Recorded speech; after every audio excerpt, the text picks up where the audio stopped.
챕터 5 예상치 못한 인연. 수사일지. 1974년 7월 12일 오전 9시. DJ 최우영과 인질범 박철수 사이의 특별한 관계가 밝혀졌다. 오전 9시 10분경 최우영이 박철수와 대화하던 중 놀라운 사실이 드러났다. 박철수, 너 혹시 구이동 삼성 아파트에 살던 철수 아니냐? 박철수가 놀라며 너 우영이냐? 라고 반응했다. 확인 결과 둘은 초등학교 동창으로 어린 시절부터 알고 지내던 사이였다. 최우영은 구이동에서 중학교까지 다니다가 가족이 강남으로 이사를 갔다. 박철수는 계속 구이동에 남아있었고 둘은 약 7년 만에 재회한 것이다. 오전 10시경 최우영이 어린 시절 추억을 꺼내며 박철수를 설득하기 시작했다.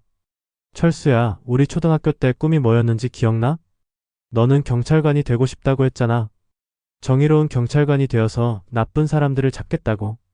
박철수가 이 말에 크게 동요하며 총을 내려놓았다. 우영아, 정말 우영이가 맞구나. 내가 뭘 하고 있는 거지? 오전 11시경 최우영이 계속해서 과거 이야기를 꺼내며 박철수의 마음을 열었다. 내가 어머니 병원비 때문에 고생한다고 했을 때 내가 용돈을 모아서 줬던 거 기억나? 그때 너는 꼭 성공해서 은혜를 갚겠다고 했잖아. 이 대화를 통해 박철수의 심리적 변화가 시작되었다. 동료 이명수와 김태환도 박철수의 변화를 감지하고 불안해하기 시작했다. 정우경, 박철수가 처음으로 미안하다는 말을 했다. 우영아, 미안해. 내가 정말 미쳤었나봐. 이런 식으로 하면 안 되는 건데. 현재 박철수의 항복 가능성이 높아지고 있으나 동료 2명의 반응이 변수로 작용할 수 있다. 최우영이 계속해서 설득을 이어가고 있는 상황이다. 일기. 정말 놀라운 우연이다. 최우영과 박철수가 어린 시절부터 아는 사이였다니. 현장 지휘소에서 이 소식을 들었을 때 정말 믿기지 않았다. 그런데 실제로 둘이 대화하는 걸 들어보니 진짜였다. 어린 시절 추억을 나누며 이야기하는데 확실히 오래 알고 지낸 사이 맞다. 최우영이 철수야라고 부르는 순간 박철수의 목소리가 완전히 바뀌었다. 강경하고 차가웠던 목소리가 갑자기 어린아이처럼 떨리는 목소리가 되었다. 우영이야. 정말 우영이구나. 어린 시절 꿈 이야기를 할 때는 정말 가슴이 뭉클했다. 박철수가 경찰관이 되고 싶어 했다니. 정의로운 경찰관이 되어서 나쁜 사람들을 잡겠다고 했다니. 그런 아이가 지금은 경찰을 죽이고 시민들을 인질로 잡고 있다. 세상이 이 순수한 청년을 어떻게 만들어버린 걸까? 정말 안타깝고 화가 난다. 최우영의 이야기를 들어보니 박철수는 어릴 때부터 어려운 집안 환경에서 자랐다. 아버지는 일찍 돌아가시고 어머니는 병으로 고생하셨다고 한다. 그래서 일찍부터 돈에 대한 걱정이 많았던 것 같다. 최우영이 용돈을 모아서 도와줬다는 이야기도 감동적이다. 어린 나이에 친구를 그렇게 생각해주다니. 그런 따뜻한 마음을 가진 아이가 지금 이런 위험한 상황에서 친구를 구하려고 하고 있다. 철수야, 내가 정말 원하는 게 복수야, 아니면 정의야? 이렇게 물어보는 최우영의 말이 인상적이었다. 21살 청년이 어떻게 이런 깊이 있는 질문을 할 수 있을까? 정말 성숙하고 용기 있는 청년이다. 박철수가 미안하다고 했을 때는 희망이 보였다. 드디어 자신이 잘못하고 있다는 걸 깨닫기 시작한 것 같다. 친구의 목소리가 그를 정신 차리게 만든 것이다. 하지만 아직 안심할 수는 없다. 이명수와 김태환이 박철수의 변화를 눈치채고 있다. 특히 이명수가 불안해하고 있다는 보고가 있었다. 박철수가 마음을 바꾼다고 해서 나머지 둘이 순순히 따를지 의문이다. 오히려 박철수를 배신자로 여기고 더 강경하게 나올 수도 있다. 그렇게 되면 상황이 더 복잡해질 것이다. 최우영이 정말 위험한 상황에 있다. 친구를 구하려고 하지만 다른 2명에게는 오히려 방해가 될 수 있다. 혹시 최우영에게 해를 가하지는 않을까 걱정된다. 그래도 지금까지의 상황을 보면 희망적이다. 박철수가 완전히 마음을 연다면 평화적 해결이 가능할 것이다. 최우영이라는 연결고리가 생긴 것은 정말 다행이다. 어린 시절 친구가 이렇게 중요한 역할을 하게 되다니. 운명이라고 해야 할까, 기적이라고 해야 할까? 제발 최우영이 무사하기를. 그리고 박철수가 올바른 선택을 하기를. 이 우연한 만남이 모든 사람을 구원하는 계기가 되기를 바란다. 둘의 우정이 이 끔찍한 상황을 끝낼 수 있기를. 챕터 6 마음의 문이 열리다. 수사일지. 1974년 7월 12일 오후 2시. 최우영의 지속적인 설득으로 박철수가 점차 심경 변화를 보이고 있다. 오후 2시 10분경 박철수가 부대에서의 고통스러운 경험을 상세히 털어놓기 시작했다. 매일 아침 구타로 시작해서 밤까지 기합이었어. 돈을 안 내면 담배불로 지저댔고 야구 방망이로 때렸어. 죽고 싶다는 생각을 매일 했어. 최우영이 그래도 이런 방법은 아니잖아라고 조심스럽게 말했다. 박철수가 알아. 내가 미쳤었어. 하지만 달리 방법이 없었어. 누구도 우리 말을 들어주지 않았거든. 오후 2시 30분경 동료 김태환이 항복 의사를 재차 표명했다. 형, 우영이 말이 맞아. 우리가 이러면 나쁜 사람이 되는 거야. 김순경 님도 죽였고. 이제 그만하자. 하지만 이명수가 강하게 반발했다. 야, 너희들 정신 차려. 이미 살인까지 했는데 지금 항복하면 우리 다 죽어. 끝까지 가야 해. 오후 3시경 박철수와 이명수 사이에 언쟁이 벌어졌다. 박철수가 우영이 말이 맞아. 우리가 잘못했어라고 하자. 이명수가 친구 만났다고 갑자기 배신하려고? 라며 총을 들어 위협했다. 이때 최우영이 중재에 나섰다. 이명수 씨 진정하세요. 철수가 배신하는 게 아니라 올바른 선택을 하려는 거예요. 당신도 집에 가족이 있지 않나요? 오후 3시 30분경 협상팀에서 새로운 제안을 했다. 무조건 사면은 어렵지만 부대 내 가혹행위에 대한 전면 수사를 약속한다. 자수하면 이를 참작하겠다. 박철수가 이 제안에 긍정적 반응을 보였으나 이명수는 여전히 거부하고 있다. 현재 3인조 내부에 균열이 생긴 상황으로 최우영이 중재 역할을 계속하고 있다. 일기. 박철수의 이야기를 들으니 정말 가슴이 아프다. 20살 청년이 그런 지옥 같은 경험을 했다니. 매일 돈을 뜯겼고 맞아서 정신을 잃은 적도 있었다. 부대장이 직접 담배불로 지지면서 웃었다. 선임들이 돌아가면서 폭행했다. 이런 이야기들을 들으니 박철수가 왜 이렇게 극단적인 선택을 했는지 이해가 된다. 물론 그렇다고 해서 이런 방식이 정당화될 수는 없지만 최우영이 정말 용기 있게 친구를 설득하고 있다. 철수야, 내 마음은 이해해. 하지만 이렇게 하면 너도 나쁜 사람이 되는 거야. 내가 원래 꿈꾸던 정의로운 사람이 되려면 지금이라도 멈춰야 해. 이런 말로 박철수의 마음을 움직이고 있다. 21살 청년이 어떻게 이렇게 성숙할 수 있을까? 김태환이 다시 항복하자고 했을 때는 희망이 보였다. 형, 우리 잘못했어. 이제 그만하고 자수하자. 하지만 이명수가 강하게 반발하고 있다. 이 녀석이 문제다. 박철수보다 더 강경하고 자포자기 상태인 것 같다. 끝까지 가야 해라고 하는 이명수의 말이 무섭다. 혹시 동반 자살이라도 시도하려는 건 아닐까? 그렇게 되면 인질들이 모두 위험해진다. 박철수와 이명수가 언쟁을 벌일 때는 정말 아찔했다. 이명수가 박철수에게 총을 겨누다니. 동료끼리 총을 겨누는 상황이 되었다. 그때 최우영이 정말 기지를 발휘했다. 이명수 씨, 당신도 집에 가족이 있지 않나요?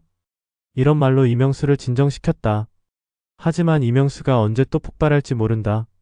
가장 불안정한 상태인 것 같다. 박철수가 마음을 바꾸자 자신만 남겨진다는 생각에 더 극단적으로 나올 수 있다. 협상팀의 새로운 제안은 나쁘지 않은 것 같다. 부대 내 가혹행위 전면 수사와 자수시 참작. 박철수 입장에서는 받아들일 만한 조건이다.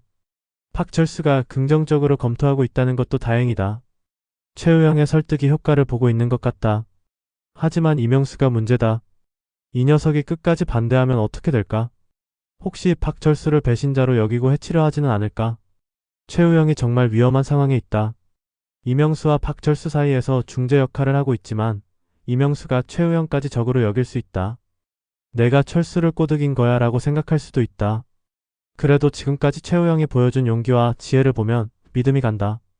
친구를 포기하지 않고 끝까지 설득하려는 모습이 감동적이다. 상황이 좋은 방향으로 흘러가고 있는 것 같다. 박철수와 김태환은 거의 설득된 것 같고 이명수만 남았다. 제발 이명수도 올바른 선택을 하기를. 그리고 최우영이 무사하기를. 이 모든 악몽이 평화롭게 끝나기를 간절히 바란다. 챕터 7인질들의 반격. 수사일지. 1974년 7월 12일 오후 5시. 박철수가 완전히 마음을 열고 무기를 내려놓으려는 순간 예상치 못한 상황이 벌어졌다. 오후 5시 정각 박철수가 최우영에게 우영아, 내가 항복할게라고 말했다. 총을 바닥에 내려놓으려는 순간 이명수가 갑자기 반발하며 박철수를 향해 총을 겨눴다. 야, 너 정말 배신하려고? 우리 다 죽자고 나온 건데 혼자만 살려고? 오후 5시 5분경 긴장된 대치 상황이 벌어졌다. 박철수와 이명수가 서로에게 총을 겨누는 상황이 되었다. 김태환은 어쩔 줄 몰라 하며 중간에서 떨고 있었다. 인질들은 극도의 공포에 떨며 바닥에 엎드려 있었다. 이때 최우영이 기지를 발휘했다. 이명수 씨, 잠깐만요. 제가 좋은 아이디어가 있어요. 모두 윈-윈 할 수 있는 방법이요. 오후 5시 10분경 최우영이 이명수의 주의를 분산시키기 시작했다. 당신들의 이야기를 라디오로 전국에 방송하면 어떨까요? 그러면 부대 내 부조리가 모든 국민에게 알려질 거예요. 이명수가 최우영의 제안에 관심을 보이며 총구를 약간 내렸다. 바로 그 순간 인질들이 일제반격에 나섰다. 앞자리에 앉아있던 대학생이 의자를 들어 이명수를 공격했다. 오후 5시 15분경 약 5분간의 격투가 벌어졌다. 중년 남성들이 김태환을 제압하고 여성들이 무기를 치우는 등 조직적인 대응을 보였다. 최우영이 박철수를 철수야, 이제 그만해라며 설득하는 사이 박철수는 저항하지 않았다. 오후 5시 20분경 3명의 인질범이 모두 제압되었다. 이명수와 김태환은 인질들에게 구타당해 의식을 잃었고 박철수는 자발적으로 항복했다. 즉시 경찰이 다방 내부로 진입하여 상황을 완전히 통제했다. 약 20시간 만에 인질극이 종료되었다. 인질 37명 모두 무사히 구조되었으며 가벼운 외상 외에는 큰 부상자가 없었다. 일기. 정말 영화 같은 일이 벌어졌다. 인질들이 스스로 범인들을 제압하다니. 오후 5시 박철수가 드디어 항복하려는 순간이었다. 우영아, 내가 잘못했어. 이제 그만할게. 이렇게 말하며 총을 내려놓으려고 했다. 정말 감동적인 순간이었다. 최우영의 설득이 마침내 효과를 본 것이다. 그런데 그 순간 이명수가 발악을 했다. 박철수에게 총을 겨누며 배신자라고 소리쳤다. 정말 아찔한 순간이었다. 친구끼리 총격전이 벌어질 뻔했다. 최우영이 그때 정말 기지를 발휘했다. 라디오 방송을 통해 전국에 알리자는 제안으로 이명수의 주의를 돌렸다. 21살 청년이 어떻게 그런 순발력을 발휘할 수 있을까? 그리고 그 순간 인질들이 움직였다. 앞자리에 있던 대학생이 제일 먼저 의자를 들었다. 지금이야. 라고 외치면서. 그러자 마치 약속이나 한 듯이 모든 인질들이 일제히 일어났다. 중년 남성들이 김태환을 덮쳤고 여성들이 무기를 치웠다. 정말 조직적이고 용감한 행동이었다. 20시간 동안 공포에 떨며 참고 있었던 분들이 마침내 폭발한 것이다. 그동안 얼마나 무서웠을까? 하지만 기회가 오자 모두 한마음이 되어 행동했다. 이명수와 김태환은 인질들에게 완전히 제압당했다.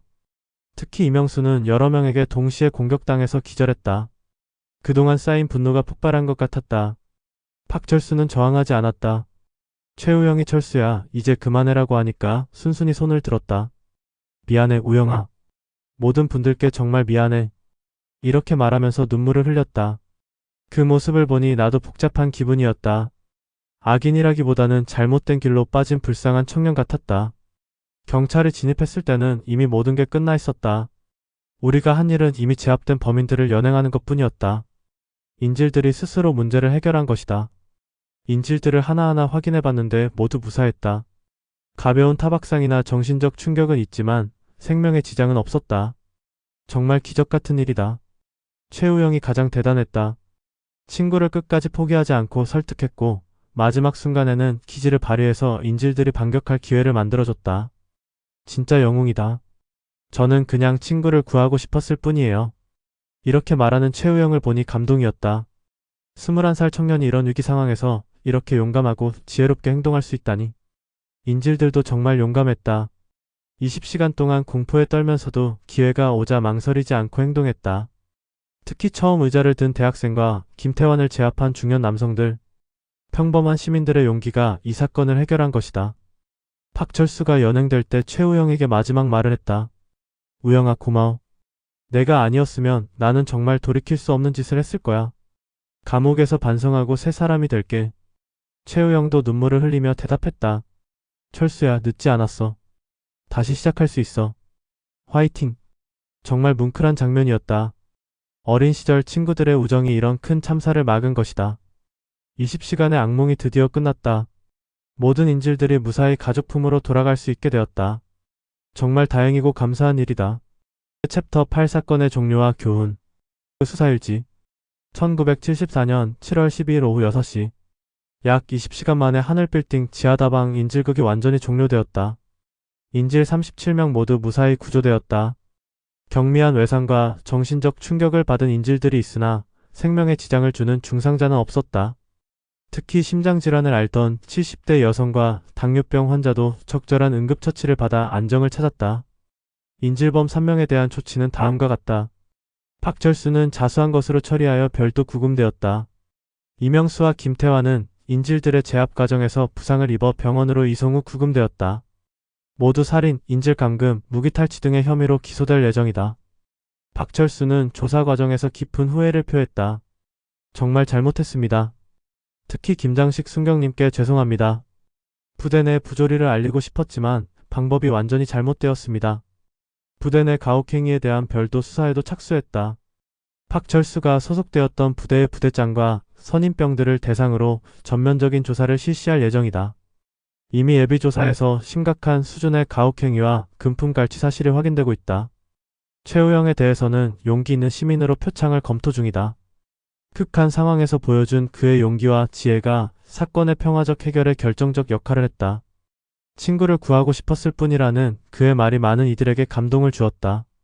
이번 사건을 계기로 군 내부 고발 시스템과 부조리 신고 체계가 전면 개선될 예정이다. 또한 인질 상황 대응 매뉴얼도 재검토하여 시민들의 안전을 더욱 강화할 계획이다. 사건 관련 모든 수사와 후속 조치가 완료될 때까지 지속적인 관심과 노력을 기울일 것이다. 일기 20시간의 악몽이 끝났다. 정말 다행스럽고 감사한 일이다. 모든 인질들이 무사히 가족품으로 돌아갈 수 있게 되었다. 그분들이 얼마나 기뻐하셨을까? 특히 아이들과 노인분들이 무사해서 정말 안도했다. 박철수를 마지막으로 조사할 때 만나봤는데 완전히 다른 사람이 되어 있었다. 정말 죄송합니다. 제가 미쳤었습니다. 라며 계속 눈물을 흘리더라. 김장식 순경에 대한 이야기를 할 때는 정말 오열했다. 순경님 가족들에게 어떻게 사죄해야 할지 모르겠습니다. 평생 속죄하며 살겠습니다. 이런 말을 하는 걸 보니 정말 뼈저리게 후회하고 있는 것 같다. 물론 그렇다고 해서 저지른 죄가 사라지는 건 아니지만 부대 내 가혹행위 조사를 본격적으로 시작했다. 박철수의 진술을 바탕으로 부대장과 선임병들을 조사해보니 정말 심각한 수준이었다. 돈을 뜯는 것은 기본이고 폭행의 수준도 상상을 초월했다. 매일 3만원씩 상납하라며 돈을 뜯었다. 안 주면 야구 방망이로 때리고 담배불로 지저댔다. 이런 것들이 일상적으로 벌어졌다니 정말 충격이다. 박철수 같은 피해자가 또 있을 수 있다.